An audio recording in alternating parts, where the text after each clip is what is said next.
Nós estamos aqui hoje para bater um papo, realizar uma conversa. O que a senhora poderia dizer a respeito do que era trabalhar antes da própria constituição da faculdade e no período ainda que o curso estava no âmbito ainda da Faculdade de Filosofia? Olha, foi uma experiência assim, bastante interessante, porque nós recebíamos bolsistas de toda a América Latina.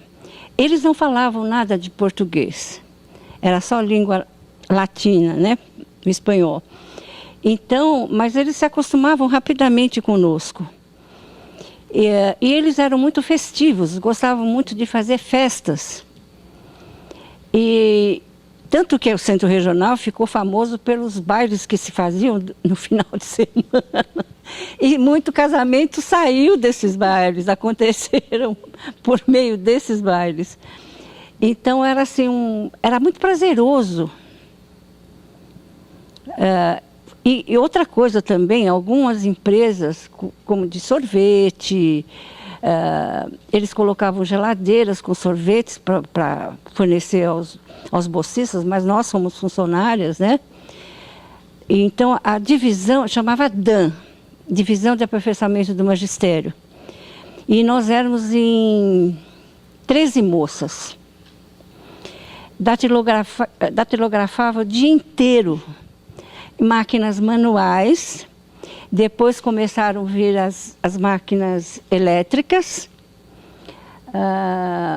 e ali ficamos com as máquinas elétricas. Depois na Faculdade de Educação, tínhamos a máquina elétrica e tinha aquelas bolinhas, né? A esfera. As esferas. Aí já era mais moderna. Né? E quando eu me aposentei, aí que veio o computador.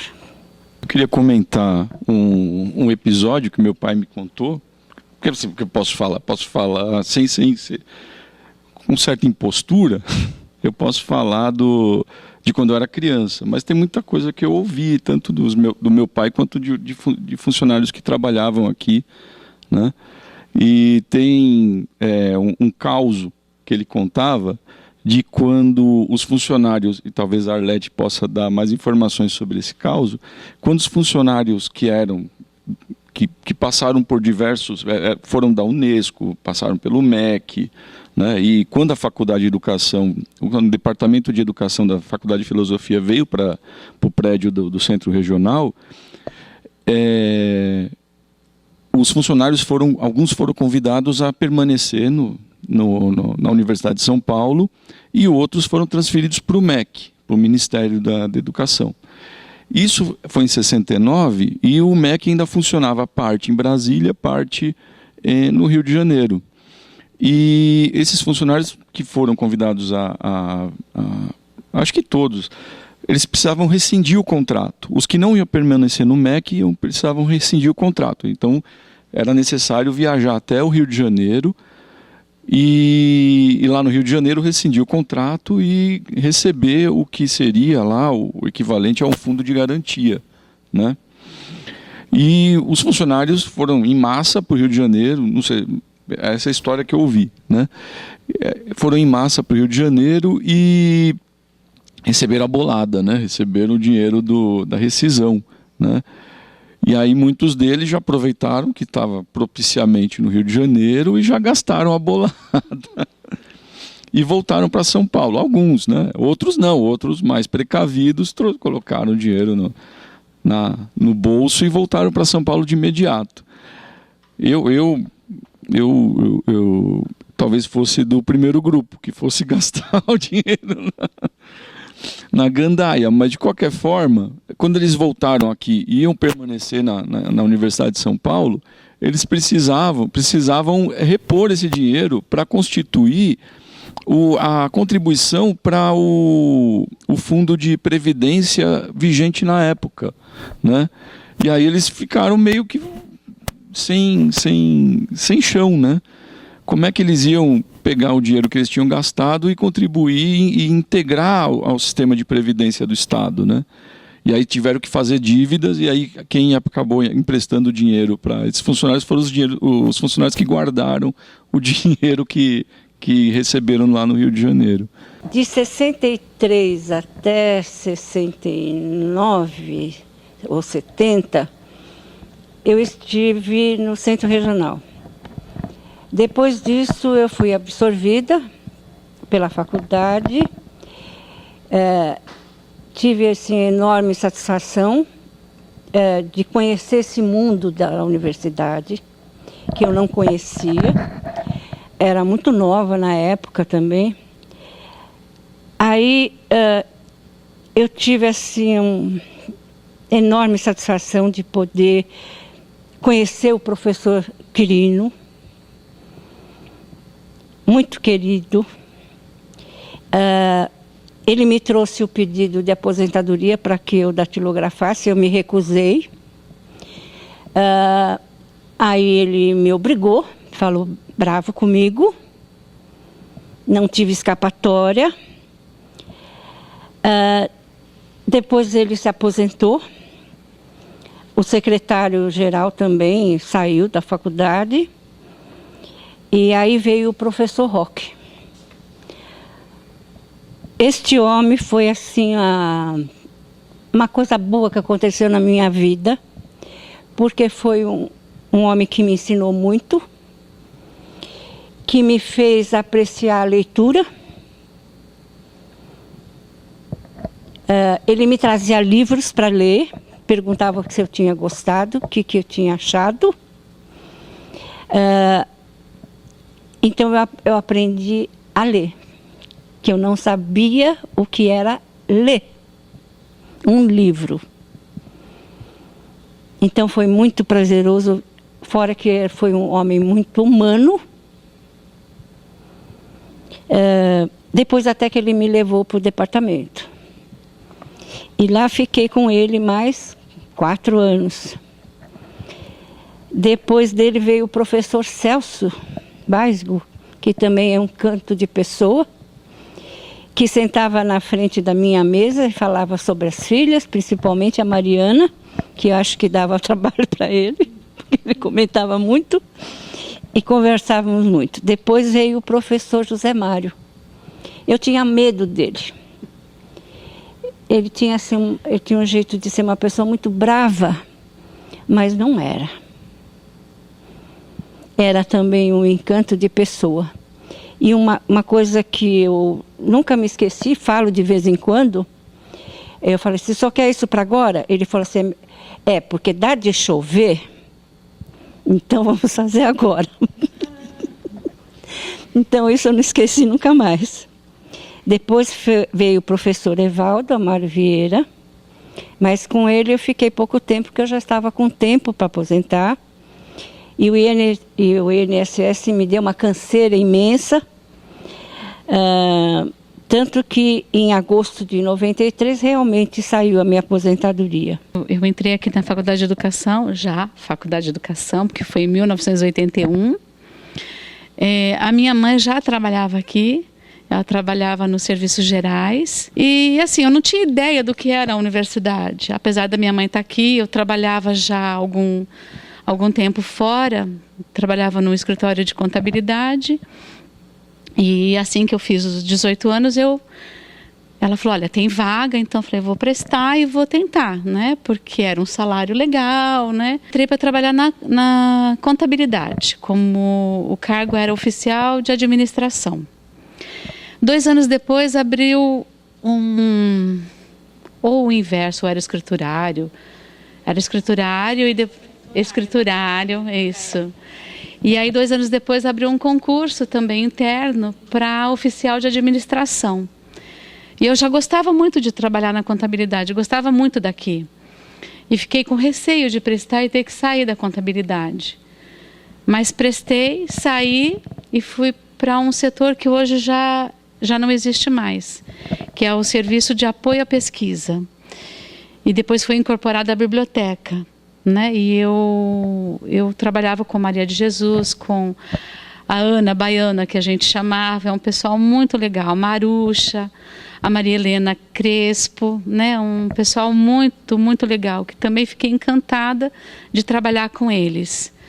E aí, algum tempo depois, uns 2, 2 anos depois, não me lembro, não me recordo muito, a Irani, esposa do Ney, ela estava para dar à luz a Débora. A Débora nasceu com 1 mês de antecedência e não tinha quem substituísse. Ela estava só ela e uma outra secretária, que era a Zélia, no EDA. E a Zélia só fazia 6 horas, não podia substituí-la por conta do horário. Então eu fui me candidatar à vaga com o professor Melchior. Eu confesso que eu também tinha muito medo do professor Melchior, porque ele olhava assim, né? E era a sala da chefia, era junto com a sala da secretaria. E ele só me disse: você sabe datilografia? Sei sim, professor. Então você senta aí nessa máquina e faz o memorando com carbono, porque eu quero guardar a cópia, dizendo que a partir de amanhã, das 9 às 18, a senhora vai substituir a dona Irani. Eu, sim, senhor. Não coloca meu nome porque eu tenho carimbo. Sim, senhor. Eu falei, meu Deus. Aí datilografei, por incrível que pareça, sem nenhum erro. Ele, muito bem, está aprovada. Pôs o carimbo, assinou, entrega para a dona Djanira, no serviço de pessoal.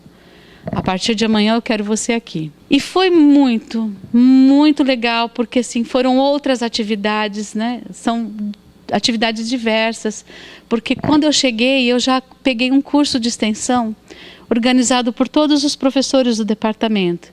E na ocasião o EDA tinha 27 docentes. Muito diferente de hoje.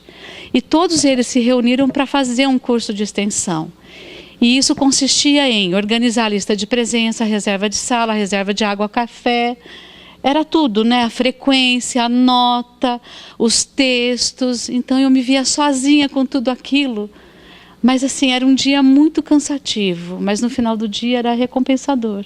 Porque olha, você fez tudo, você conseguiu fazer tudo. E na ocasião era a professora Bia Fetizon que já tomava conta do EDA. Um encanto de pessoa. E com ela me fez ver que seria legal fazer uma faculdade, um curso superior. Não, você vai se inscrever, você vai fazer alguma coisa que você gosta. Falei, eu entrei aqui na contabilidade, eu sempre gostei de contabilidade. Então eu quero fazer um curso superior de contabilidade. Ótimo, e ela me incentivava demais. E eu trabalhava aqui das 8 às 6 e saía direto para ir para a faculdade, que era na Campos Sales. Campos Sales, não. Na São Luís, aqui na Paulista. E ela morava razoavelmente perto, pois ela esperava o meu horário e ela falava assim, agora eu vou te levar até a faculdade. E sempre era assim, ela sempre me dava uma carona. Então, quando eu tinha trabalhos de escola também para fazer, ela falava assim, hoje eu vou ser secretária do EDA e você vai passar para a minha sala, que eu quero que o seu trabalho pronto hoje para entregar hoje, porque ela ficava tomando conta dos meus deveres escolares, né? Olha, hoje você tem trabalho para fazer, que tipo de trabalho você vai fazer? Chama os seus colegas aqui e vamos fazer aqui na sala da chefia. Então ela ficava responsável pela secretaria, enquanto eu ficava dentro na sala da chefia fazendo o meu trabalho. Isso dava 1 hora, 2 horas, aí eu saía e voltava para a secretaria, era muito interessante. E passei, conheci como chefe o professor Melchior, a professora Bia, João Pedro, José Augusto, a Cecília Teixeira, com quem até hoje tenho uma grande amizade, né? Aliás, com todos eles. A professora Sandra Záquia, aí tive o início da Rosângela na chefia do EDA e logo depois a Lisete assumiu a direção, me levou para ser secretária dela na direção e quando ela saiu eu fiquei um pouco mais na direção e retornei ao EDA, né? Então eu digo que a minha vida é o EDA também. De lá eu tenho muitos amigos de verdade. Eu comecei a trabalhar aqui na faculdade, na USP, na realidade na reitoria. Sempre trabalhei na área financeira, né? E comecei aqui em 1977, em setembro. Me recordo muito bem do primeiro dia, porque foi o meu primeiro trabalho, assim.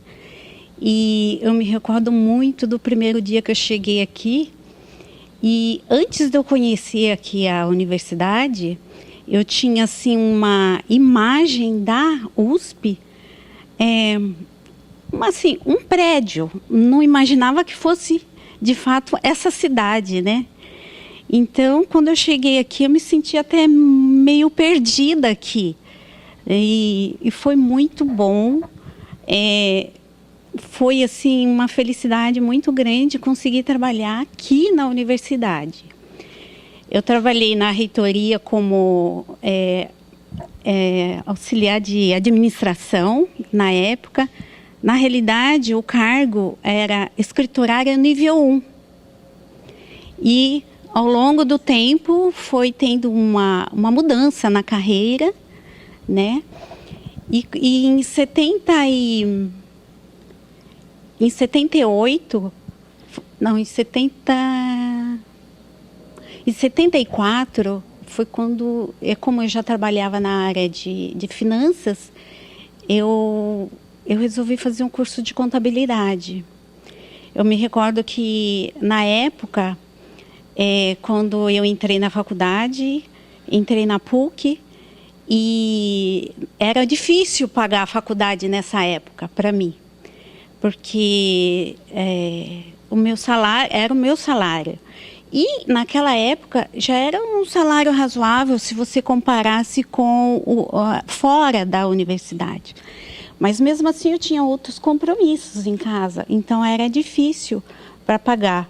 E eu me recordo que eu tinha o diretor, o senhor Antônio Marinho, que era o diretor do departamento lá, ele sempre brincava comigo. Quando chegava a época de fazer matrícula, ele falava assim: quanto de crédito você vai fazer esse semestre? Porque eu fazia a quantidade de crédito que dava para pagar. Então, com isso, eu até acabei demorando muito mais de terminar o curso do que deveria, né? E a Lourdes, na época, em 98, ela era assistente financeira aqui na faculdade. E ela me convidou para vir trabalhar aqui, porque a Inês ia se aposentar. Eu me recordo que, na época, eu tinha muita insegurança de vir trabalhar numa unidade, porque a reitoria, como um órgão centralizador, o serviço de lá era diferente e era muito setorizado. Por exemplo, eu trabalhava numa área que, por exemplo, mesmo sendo financeiro, eu fazia só empenho, digamos.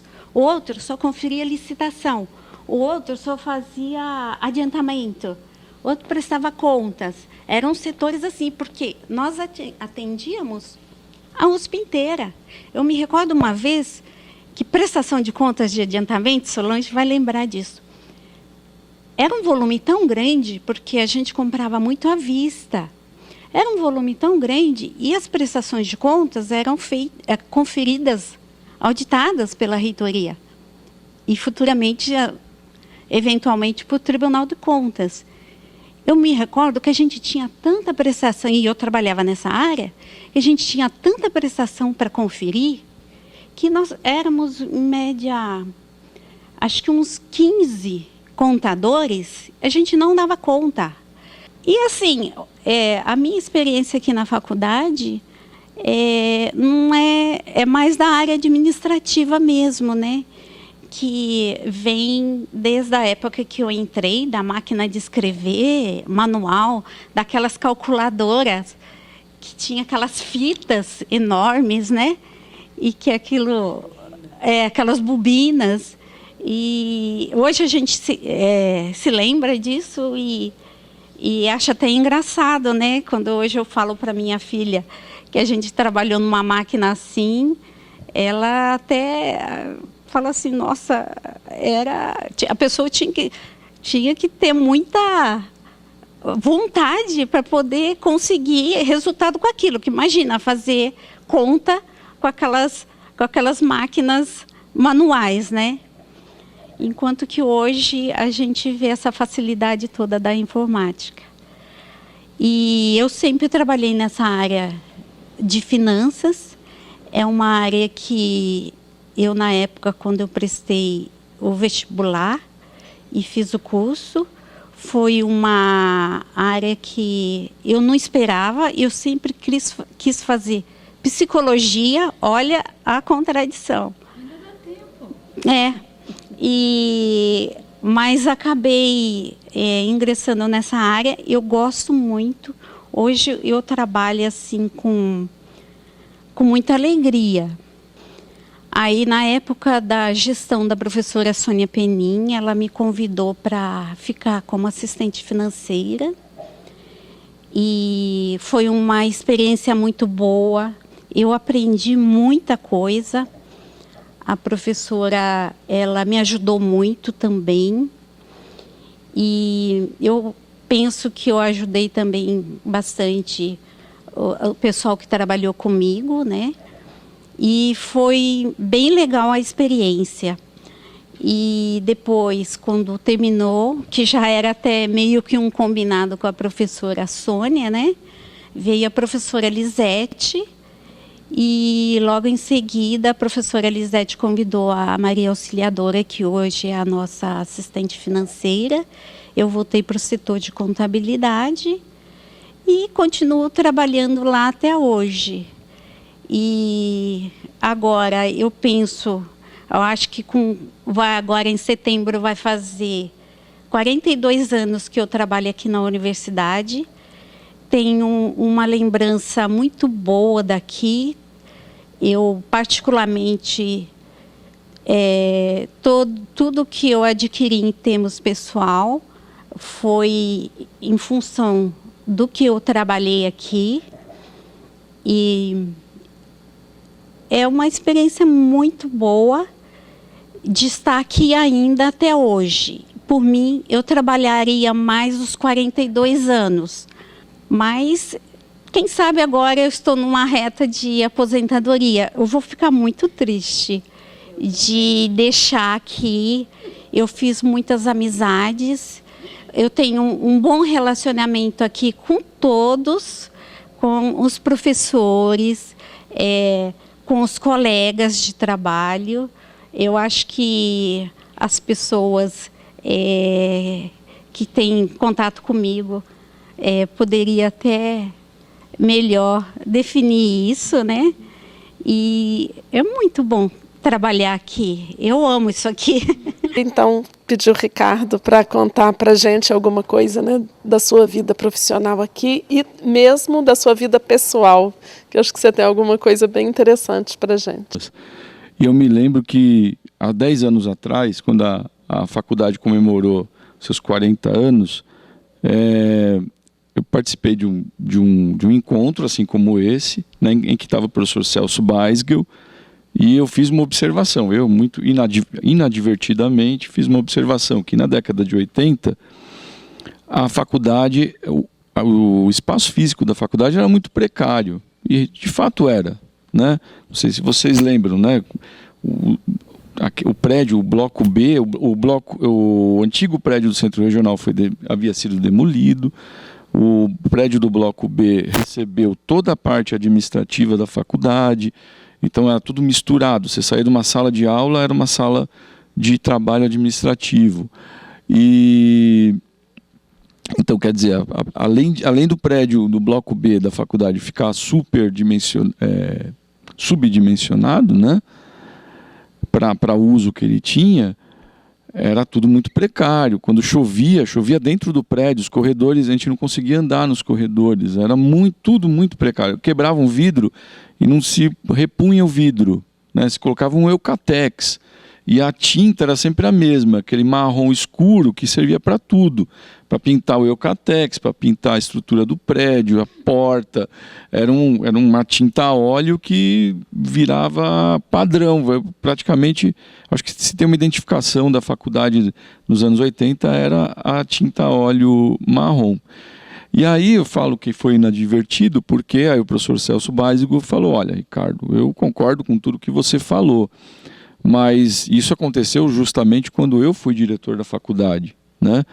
Só que ninguém sabe, pouca gente sabe, que o prédio da faculdade, até a década de 80, até meados da década de 80, não havia sido ainda formalmente repassado para a universidade. Então a faculdade de educação não tinha como fazer uma grande reforma, mesmo que tivesse recursos, né? Porque o patrimônio da faculdade não era dela, né? E ninguém sabia direito de quem era. Isso só se regularizou na segunda parte da década de 80. E aí o que eu me lembro é que no térreo do Bloco B, onde era uma antiga garagem, né, onde ficavam os carros oficiais, e que depois os carros oficiais foram desalojados da garagem, se tornou, aquele espaço se tornou um depósito, justamente das máquinas Remington, Adler, da década de 50, as imensas mesas de PABX, né? Antes de PABX, as mesas de telefonia de cabo, né? Claro que aí, regularizado, formalizado tudo isso, a faculdade se reinventou enquanto espaço físico, né? Fez a reforma do Bloco B, terminou o Bloco A, porque a construção do Bloco A também havia virado uma lenda, né?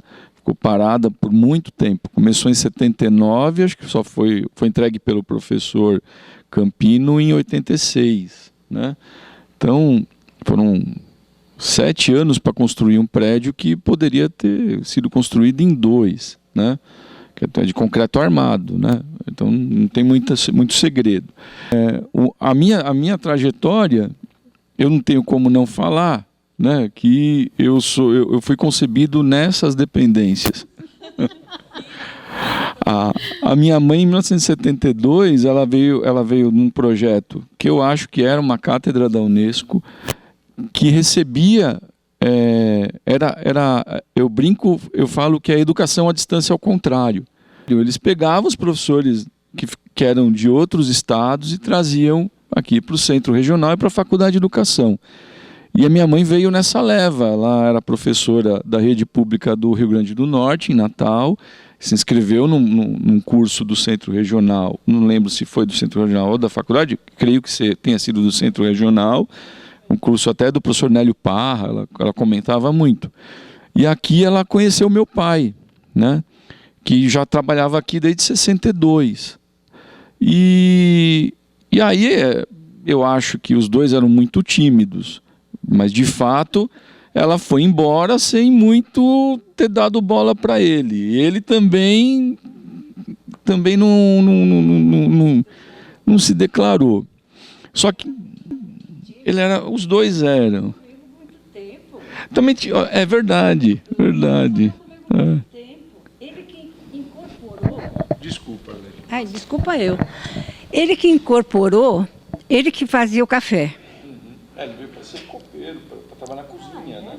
Não, mas depois ele veio trabalhar bonitinho com a gente. Ele fazia as apostilas, montava as apostilas. Ele introduziu o chocolate no café. Já tenho, mas é mais um ponto de orgulho para mim. Ele que comprava com o dinheiro dele. Olha. Aqueles que é quadradinho. Aí ele tirava um quadradinho, botava no copinho e punha o café. E aí ele não servia. Muito chique.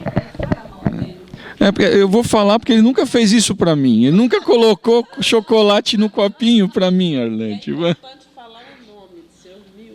Ah, sim. Meu pai, Milton Sacco, né? Ele também é uma história dentro da história, né?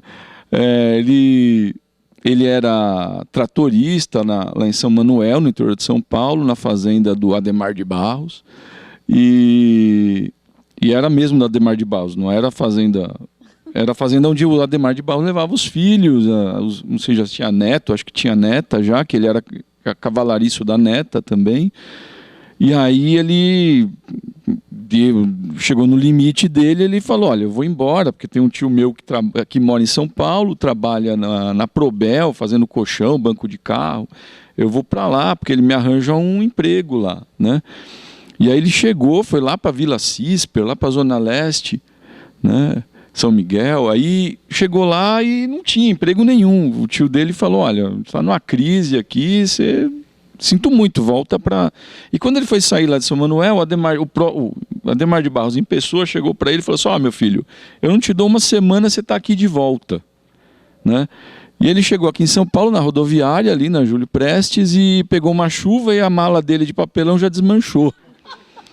Então ele já colocou a pouca roupa que ele tinha trazido debaixo do braço, né? Ainda pega essa decepção lá da Vila Assis, da Probel, e já fala assim, ó, eu vou ter que encarar o velho de novo, voltar para São Manuel e falar, tá aqui, tô aqui de volta, o senhor tinha razão. Aí o irmão dele era motorista, o meu tio Wilson, que a senhora conheceu, era motorista no centro regional, né? E aí ele chegou, meu pai chegou para ele e falou, eu vou embora, essa cidade é a cidade do cão, não dá certo para mim, né? E aí meu tio falou assim, não, calma aí, não vai embora, eu vou arranjar um negócio para você, mas, olha, é um negócio que ninguém quer. Ninguém quer. É um lugar horrível, fica no meio do mato. Para você chegar lá, primeiro você não vai conseguir mais. Se você ficar aqui na Zona Leste, você vai chegar lá, está na hora de você voltar, né? Então você vai ter que arranjar um lugar. Mas lá tem moradia, tem a parte boa também. Ó. Lá tem moradia, tem roupa lavada, tinha lavanderia aqui. Né? Tem comida, roupa lavada e moradia, né? Ainda tem um salário, que não é lá essas coisas. Só que tem a parte ruim, é uma ilha, você não sai de lá, se chover, são 3 dias para baixar a água, né? Só tinha uma pista, aqui da frente, só tinha uma pista. O resto era tudo mato. Para a gente atravessar, ônibus era só no Butantã. Isso. Aí você tinha que descer lá perto dos macacos para vir para cá. Nas cobras? Não, nas cobras não tinha. Aí quando chovia, punha assim umas madeiras, umas tábuas para a gente atravessar. Aí o que acontecia? A gente vinha com um sapato, enchia de barro e largava lá. Nisso, no final da história, ficou aquele monte de calçados que ninguém mais sabia de quem era aquele. E fora um dia que foi assim muito engraçado, não me lembro quem era, mas foi atravessar aquela tábua que não tinha chovido, estava seco, e tinha muita barata. E entrou por debaixo da calça. A pessoa, que eu não sei, não me lembro mais quem é, realmente tirou as calças. Então, mas mesmo assim ainda era melhor que voltar para São Manuel, assim, considerando todas essas hipóteses, né? Eu sei que aí ele veio para cá e fez daqui realmente a casa dele, e fez daqui os funcionários que trabalhavam aqui, a família dele, né? Porque naquela época ir para São Manuel visitar os pais era uma coisa, é como você ir para a Europa hoje, né? Era uma coisa meio fora do comum, né? Não tinha, era uma viagem muito mais longa, né, do que parece hoje. E então, e aí, claro, aí ele ficou aqui e eu acho que ele deve ter gostado bastante a ponto de colocar o chocolate no café e gostava de todo mundo, né? Ele gostava de todo mundo. A gente faz, eu estou brincando, mas na verdade, o que é de verdade, o que é verdade é que ele fez daqui a vida dele mesmo, né? Tanto ele abria mão de tirar férias, né? Ele se importava mais com o patrimônio da faculdade, né? Na época que ele trabalhou como zelador, do que com o patrimônio da casa dele, né? Muitas vezes ele, né? A gente morou um tempo, vocês sabem, né? Numa sala de aula, né? Que tinha infiltração, que tinha problema de barata, que tinha problema de... Mas, assim, ele sempre teve uma visão mais ampla do espaço físico da faculdade, né? E aí, no decorrer, a sua mãe retorna, né, de Natal, e retorna, e eu queria que você falasse depois da sua infância, como que é, né? Você radicado aqui nesse ambiente que você acaba, né, com toda essa riqueza de detalhes, e como que é você crescer nesse ambiente. Falar da infância, né, nunca é uma tarefa muito fácil, né? Porque no meio da fala a gente se pega, cai numa cilada, né? Mas bom, enfim, recapitulando, então, a minha mãe voltou para Natal e falou com uma amiga dela, né, uma cupida, que falou, olha, se o Milton tivesse me dado bola, né? E aí a amiga dela voltou para São Paulo e meu pai, por acaso, falou a mesma coisa. Olha, se a Judite tivesse me dado bola... Aí ela falou, olha, não seja por isso, porque ela me falou a mesma coisa lá em Natal. Vocês precisam se rever, né? E aí eles começaram a trocar cartas, né? Mandando carta. Ela mandava uma carta, ele respondia. E assim passou, acho que de 72 a 74 ficaram trocando cartas, até o dia que ele criou coragem, comprou uma passagem e foi para Natal, né? E de supetão teve que encarar toda a família da minha mãe, meu avô, né? Uma pessoa, e lá em Natal também existia um folclore com quem chegava de São Paulo, né? E então uma pessoa tímida, né? Até que ele se superou bastante. E aí se casaram, rapidamente se casaram. Ela veio morar com ele aqui, ainda no prédio do Centro Regional, né? Que era um prédio de residência, né? Em que a residência deles ficava numa ponta do prédio e a cozinha ficava na ponta oposta. Então, minha mãe virou uma maratonista permanente de colocar as coisas no fogo e voltar para o apartamento. Em termos da estrutura do prédio atual, onde ficava esse prédio que você está contando que vocês moravam? Esse prédio, localiza para gente. Ele pegava da ponta do atual bloco A, certo, até a outra ponta da antiga biblioteca, que foi demolida faz pouco tempo. Tá. Né? Então, e ele era um prédio de 5 andares. A estrutura dele dispunha de auditórios, refeitório, né, um restaurante de fato, né, lavanderia. E quem morava nesse prédio eram tantos funcionários que optavam por morar nele, né, justamente porque quando eles vieram trabalhar aqui era um lugar ermo, né, que eles não poderiam voltar, não teriam facilidade para retornar à residência. Então muitos deles optavam por morar aqui e morava todo mundo junto. Eram os funcionários, os bolsistas, os alunos, né? E acho que até alguns professores chegaram a morar aqui, não? Quem morou aqui? O Baruf, fora o Baruf. Mas o Baruf tem que fazer uma sessão só do Baruf. Não, quem ficou aqui um tempo foi o Cláudio. Lembra do Cláudio? Sim, o Cláudio. Ele ficou um tempo morando aí. E o Cláudio também foi outro caso muito parecido, que ele conheceu a Maria Elisa, a esposa dele, ele na condição de funcionário e ela na condição de bolsista. Aliás, foram vários casos assim, né? Tinha também aquele motorista, o pai do Marquinhos, o Zé Luiz. Isso, que também foi bolsista da Paraíba, né? Que era Maria José? Maria de Jesus. Né? Não, teve vários. Bom, enfim, esse é um capítulo também à parte, né? Porque se a gente for comentar todas as famílias que se iniciaram aqui, justamente por... O Rony está me soprando que é Solange também. Como é que é, Solange? Conta aí. Solange também. Seu romance. Um professor do EDA, acabei me casando aqui e também me descasando. Uma correção. Durou 10 anos. E os professores aqui, que eram da faculdade, do departamento, né, de educação, eles iam para o norte e nordeste, fazia seleção, tinha seleção. E era professor sempre da rede pública. E tinha o projeto Rondon também. Tinha um projeto Rondon que também envolvia funcionários da faculdade, era capitaneado pelo professor Rubens Andrello, e era uma...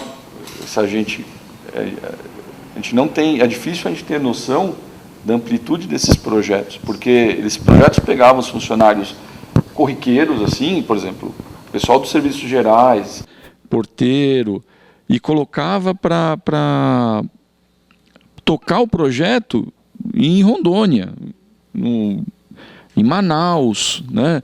Tinha um avião, tinha um avião do projeto Rondon. Os funcionários entravam no avião e iam parar em Manaus, né? Então, quer dizer, hoje em dia se discute tanto sobre cooperação nacional, cooperação internacional, mas esse é a cooperação internacional e a cooperação, como a Arlete falou, a cooperação internacional, recebendo alunos latino-americanos, e a cooperação nacional com o Projeto Rondon, a Cátedra da Unesco, isso está no DNA da faculdade.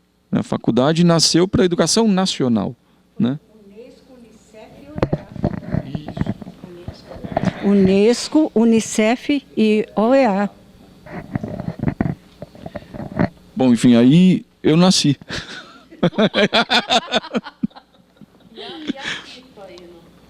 Ah, sim. Eu não era uma criança muito obediente, né? Na época, o construtivismo estava bombando, então ninguém me chamava muita atenção, né? Aliás, meus pais acho que passavam muito nervoso, justamente por estar nessa contradição, né? De estar dentro da faculdade toda efervescente na redemocratização e ter que dar bronca no filho, né?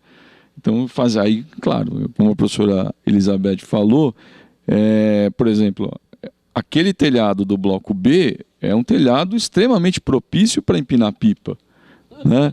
Naquela época não tinha os para-raios. E aí, claro que tinha uma escada, eu sabia onde era a escada, né? E meu pai era zelador, eu tinha acesso à chave mestra, então eu tinha acesso às catacumbas do prédio. E o bloco B, você vai lembrar, tinha aquele corredor central que era uma catacumba. Né? O audiovisual, para mim, o setor de audiovisual era um negócio fora do comum. Assim, eu ficava maravilhado, porque eu entrava numa sala, tinham câmeras, mais uma vez a história do patrimônio físico, né, material, tinham câmeras de todas as épocas, tinha Rolleiflex, tinha uma porrada de coisa, tinha uma sala de revelação de fotografia, onde eu aprendi a revelar fotografia, né? Então, assim, tudo que Você não era funcionário, né? Você só era filho do zelador. Não, mas eu andava de carro oficial mais do que muito funcionário. Eu pegava carona, não podia ver um carro oficial, chapa branca sair, que eu me enfurnava dentro. E uma vez o professor Eládio, né, chegou lá e eu fiquei lá, eu tinha uma corrente para o carro oficial entrar no prédio ali, na parte coberta, tinha uma corrente. Eu corria lá, porque era a minha oportunidade de dar um rolê de carro oficial. Ou de carro qualquer, porque meu pai não tinha carro. Então era um sonho de menino, né? E aí eu fui lá baixar a corrente, aí o professor Eládio, né, muito solícito, falou assim, olha, agora você entra no carro e vai até o estacionamento. Para mim era o playground, assim, né? Não tinha coisa melhor.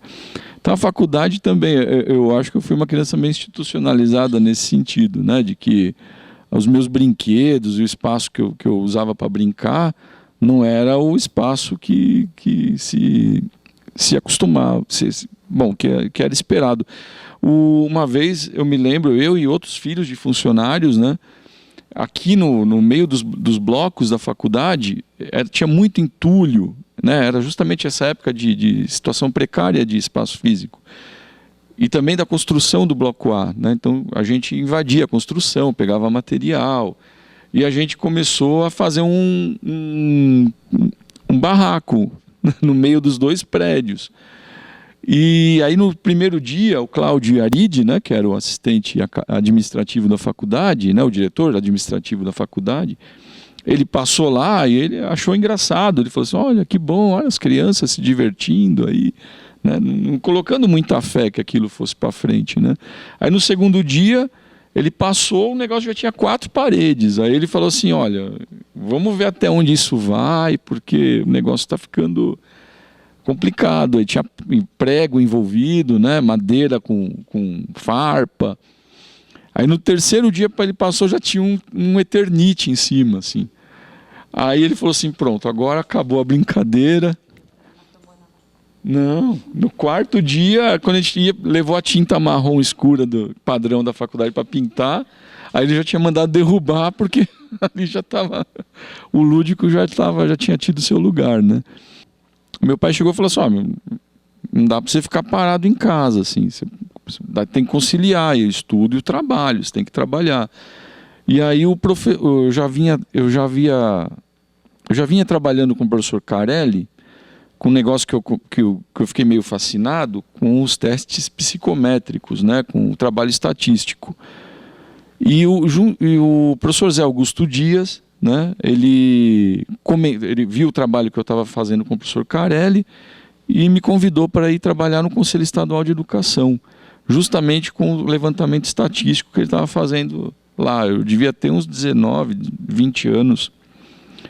E aí fui trabalhar lá no Conselho Estadual de Educação, junto com o professor Zé Augusto, enquanto o professor José Maria Zanha, Celso Beisigel eram conselheiros, Anita Martelli também trabalhava junto com o professor Zé Augusto, o professor João Gualberto era conselheiro, a Sônia Penin também, isso em 95. E aí lá eu fiquei cada vez mais implicado com a questão da educação em geral, né? Mesmo fazendo essa trajetória meio maluca, né, de passar por análise de testes psicométricos que já estavam desacreditados até na época, passando pelo trabalho estatístico de larga escala de levantamento dos setores do Conselho. Aí eu prestei concurso na Faculdade de Educação, né, em 97, e fiquei em segundo lugar, né, e só tinha uma vaga. Então eu fiquei aguardando, apareceu uma outra vaga, né, e naquela época se repunham os cargos de funcionário religiosamente, né. Então logo fui chamado, e aí eu estou há 20, agora, então, estaria há 22 anos caso eu não tivesse pedido demissão em 2000. Aí em 2000 eu pedi demissão. E aí fui trabalhar numa produtora de vídeo, né, junto com colegas meus da escola de aplicação, que era um projeto muito legal, uma cooperativa de trabalho e tal.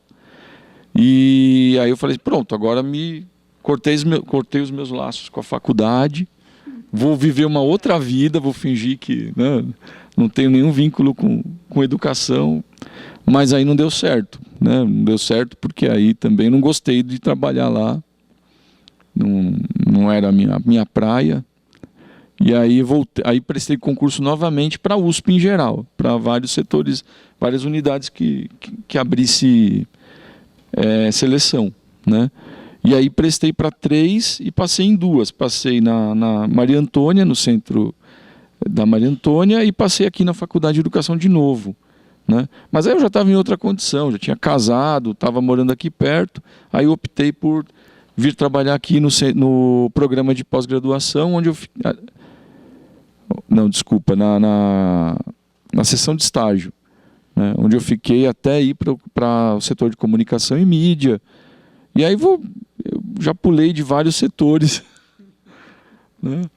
Tentando sempre ajudar, né, os outros funcionários, né, propondo alguma maluquice nova. Então, e assim essa foi a minha trajetória na faculdade. Se você pudesse, Solange, também integrar nessa sua fala, dentre todos os momentos marcantes, ou seja, tanto no plano externo quanto no plano mais interno da faculdade, aquele que você que guarda o engajamento, ou então algumas dessas transformações que você vivenciou de maneira mais intensa, né? Se você pudesse também trazer nessa sua fala, né? Algo que de alguma forma passou a integrar a tua experiência aqui e deu um novo redirecionamento, né? Ou pela qual você, né, tenha sentido, assim, seja tanto na pele, por ter participado ou não, em que você fala, uau, puxa, né, isso me fez olhar a minha condição aqui, me fez olhar as coisas ao meu redor de uma outra forma. Assim, o que me marcou bastante foi ter trabalhado numa comissão da carreira dos funcionários. Porque, assim, a gente, trabalhando com o professor, a gente não vê muito essa questão do funcionário em si, apesar de eu ser funcionária. Mas participar dessa comissão me fez ver assim o quanto é importante a presença dos funcionários aqui, o quanto é enriquecedor o trabalho de cada um deles, né, de cada setor, e assim da nossa luta de querer que todos tivessem uma progressão. Ah, sim, então, eu entrei, minha mãe já trabalhava aqui nos serviços gerais, logo depois ela passou a trabalhar na gráfica, mas eu fui a última da família a entrar, porque quando eu entrei já estava minha mãe, a minha irmã na biblioteca, Sônia, e a Sandra, ela trabalhava na tesouraria um bom tempo, e depois passou para o departamento, para o EDF. Trabalhou no EDF e as três já se aposentaram. Também tive aqui uma tia, que era a esposa do irmão da minha mãe, que fazia o café. Lembra dela? Tia Tereza, Xavier. E o irmão dela, o Expedito, também trabalhava aqui. Então, assim, como a Lisete dizia, não se podia falar mal de ninguém. Cada um tinha um parente ali. Todo mundo tinha um parente. Conta do elevador. Ah, então, teve uma ocasião também que eu ainda não trabalhava aqui. Foi bem antes de 81. A Sandra já estava. E os funcionários costumavam fazer bico, ainda mais, né, quem fazia bastante datilografia, os professores contratavam essas pessoas para datilografar as teses deles, né? Então, tinha aquele prédio horroroso, né, Ricardo? Aí a Sandra sempre vinha para fazer esse serviço de datilografia dentro da faculdade. E os chefes deixavam, autorizavam entrar na sala, tal, o docente trazia o material, né, que era o papel sulfite, e ela ficava datilografando o dia inteiro, sábado e domingo. E eu vinha para trazer a marmita da Sandra, porque ela não podia sair, porque demorava muito, né, a datilografia. E na ocasião também o Agamenon sempre ficava aqui, que na época ele era diretor administrativo. Quando o Cláudio saiu, ele entrou. A mulher dele, a Margarida, que trabalhava aqui na biblioteca, também acho que vinha para o mesmo fim, trazer algum alimento para o Agamenon, e nós duas resolvemos subir de elevador. Esse elevador pifou no meio do caminho, aquela porta abriu, eu falei, meu Deus, só falta vir barata aqui. Aí a gente começou a gritar desesperadamente. A Margarida, Agamenon, me tira daqui, me tira daqui. E esse elevador não funcionava de jeito nenhum, eu também nunca mais tomei aquele elevador. Aí demorou muito tempo para a gente sair do elevador. E a gente com a sacolinha de marmita na mão, lá, e os outros esperando, comidinha. A minha convivência aqui na faculdade sempre foi muito compensador. Sempre tive assim um cargo bom, eu acho.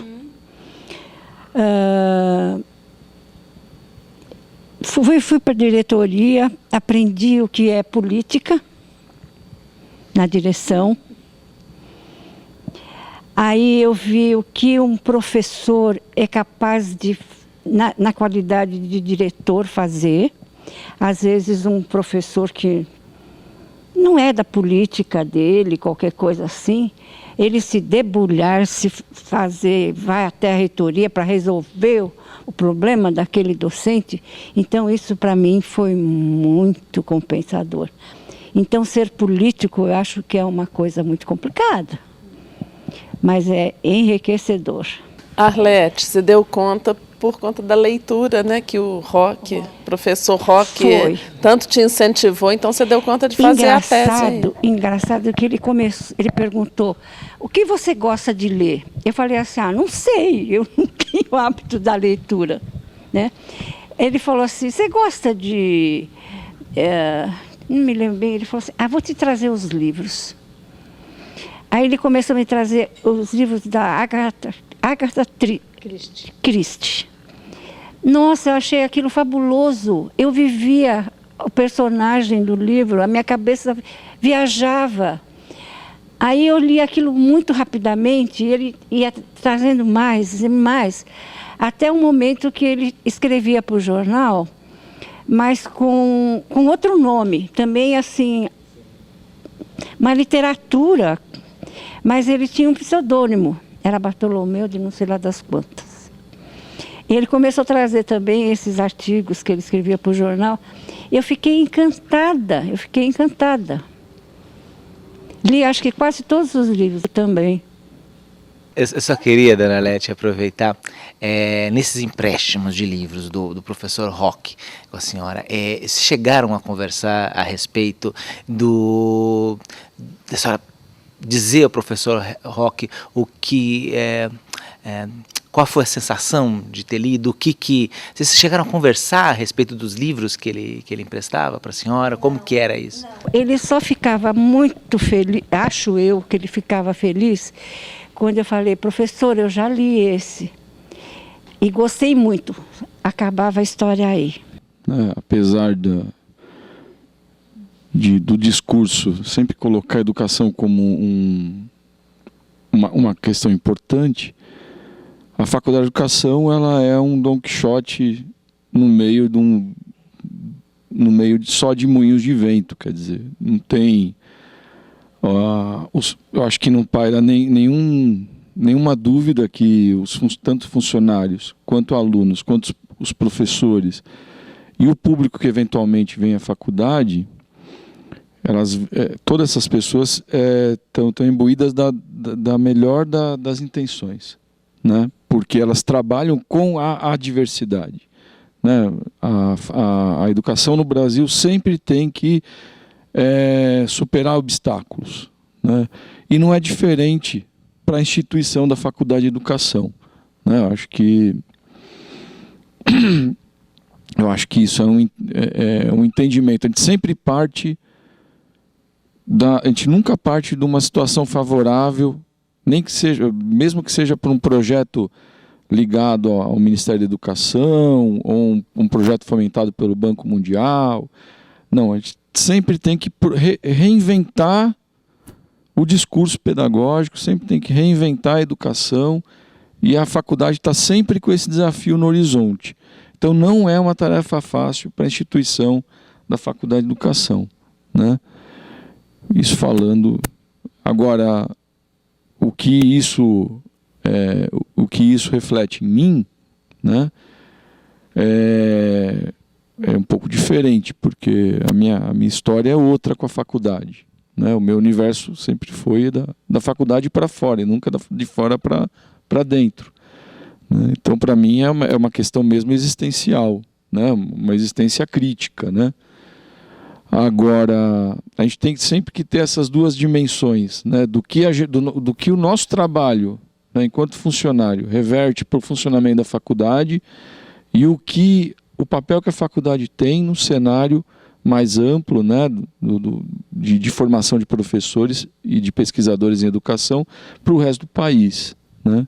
Eu acho que nesse sentido, né, eu acho que historicamente sempre foi a instituição sempre foi um exponencial, né, algo referenciado por outras instituições, né? E se não deu certo até agora, não é por causa disso que a gente tem que jogar a toalha, né? Então, são mais 50 anos aí de luta permanente, mas tentando afinar, fazer um ajuste fino aí, para que a gente sempre tenha que estar um passo à frente da regra do jogo, né? Acho que é isso.